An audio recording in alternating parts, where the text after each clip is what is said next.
আজকে বিএনপির বিরুদ্ধে আমাদেরকে কথা বলতে হয়, প্রতিবাদ করতে হয়, সমালোচনা করতে হয়। বিষয়গুলো আমাদের কাছে খুব ভালো লাগে না। বিএনপি আমাদের দীর্ঘ রাজনৈতিক সংগ্রামের সহযোদ্ধা, তাদের সঙ্গে আমাদের দীর্ঘ অতীত ইতিহাস রয়েছে।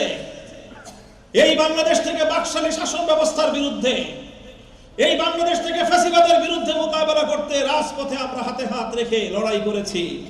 কারাগারের অন্ধকার প্রকোষ্ঠগুলোতে আমরা গলাগলি করে বছরের পর বছর আমরা দিন গুজরান করেছি।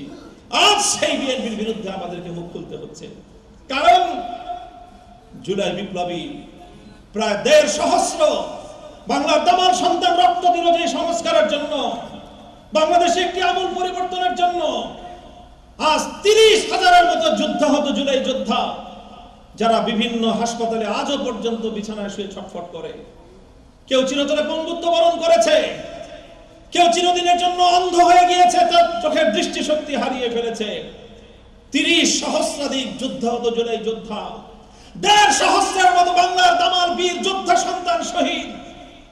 এত কান্না, এত অশ্রু, এত জীবনের বিনিময়ে যে বিপ্লব প্রতিষ্ঠিত হলো, সেই বিপ্লবের আকাঙ্ক্ষা এবং অভিপ্রায় বিএনপির দুয়ারে গিয়ে আজকে প্রত্যাখ্যাত হয়ে ফিরে আসছে।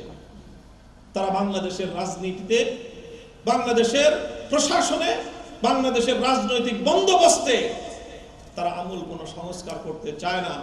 এই জন্য ঐক্যমত্য কমিশনের গুরুত্বপূর্ণ ১৩টি মৌলিক পয়েন্টের মধ্যে ১১টির সাথে বিএনপি নোট অফ ডিসেন্ট প্রদান করে তাদের পথ তারা বিপ্লবীদের থেকে বিচ্ছিন্ন করে নিয়েছে।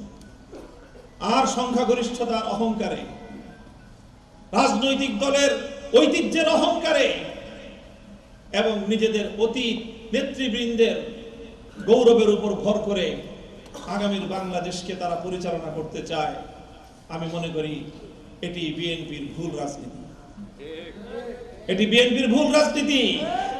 বিএনপি যদি এই ভুল না শোধরায়, তাহলে বিএনপিকে এর জন্য চড়া মাসুল গুনতে হবে।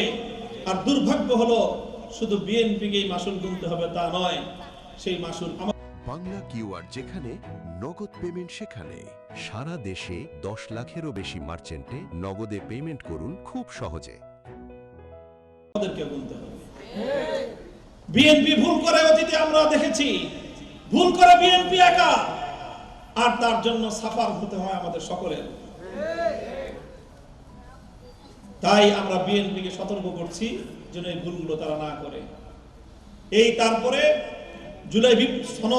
জুলাই জাতীয় সনদ তৈরি হলো।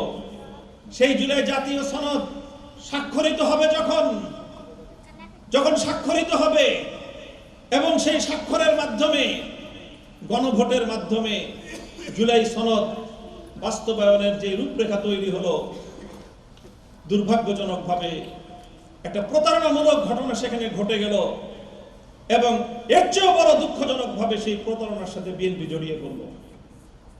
বিএনপি এবং অন্তর্বর্তীকালীন সরকারের কিছু অসাধু লোক মিলে ৩২টি রাজনৈতিক দলকে অন্ধকারে রেখে জুলাই জাতীয় সনদের মধ্যে তারা নিজেদের পক্ষ থেকে একটি নোট অন্তর্ভুক্ত করে দিল। সেই নোটটা কি? সেই নোটটা হলো যেই দল, প্রতিটি রাজনৈতিক দল নির্বাচনী ইশতেহার ঘোষণার মাধ্যমে জুলাই জাতীয় সনদকে বাইপাস করে সে তার দলীয় রাজনৈতিক নির্বাচনী ইশতেহারের মাধ্যমে, ইশতেহারের আলোকে সে জুলাই সনদ বাস্তবায়ন করতে পারবে। এই এক কথার মাধ্যমে গোটা জুলাই সনদকে উপেক্ষা করা হয়েছে এবং জুলাই সনদের তাৎপর্যকে ভাসিয়ে দেওয়া হয়েছে জমে।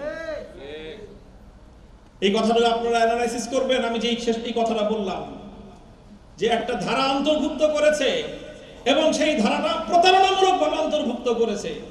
আমাদের সাথে অঙ্গীকার করা হয়েছে জুলাই সনদ এভাবে স্বাক্ষরিত হবে।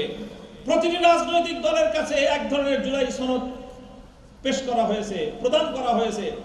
আমরা সবাই সেই জুলাই সনদ পড়ে আমাদের প্রতিনিধিবর্গ গিয়েছিলেন সংসদের, জাতীয় সংসদ ভবনের দক্ষিণ প্লাজা স্বাক্ষর করার জন্য।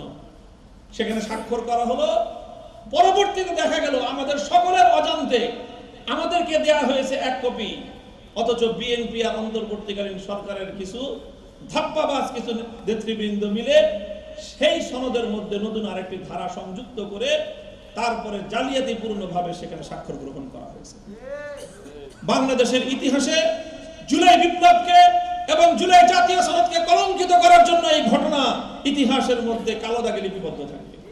এই জুলাই সনদের আইনি ভিত্তি কিভাবে কার্যকর হবে, তখন সব দল ঐক্যবদ্ধ হলো।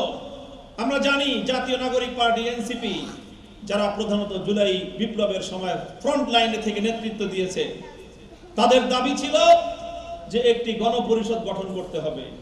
গণপরিষদ গঠন করে নতুন ভাবে সংবিধান লিখতে হবে, পুনর্লিখন করতে হবে।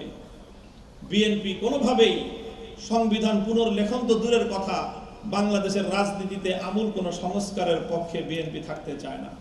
বিএনপি চায় সেই আবার বিএনপি এবং আওয়ামী লীগের দ্বিদলীয় পুরনো ধারায় বাংলাদেশকে ফিরিয়ে নিয়ে যেতে। কারণ তারা মনে করে এতেই তাদের সুবিধা, একবার আওয়ামী লীগ একবার বিএনপি, একবার আওয়ামী লীগ একবার বিএনপি, দুই ভাই মিলে ভাগ বটোয়ারা করে বাংলাদেশ খাবে।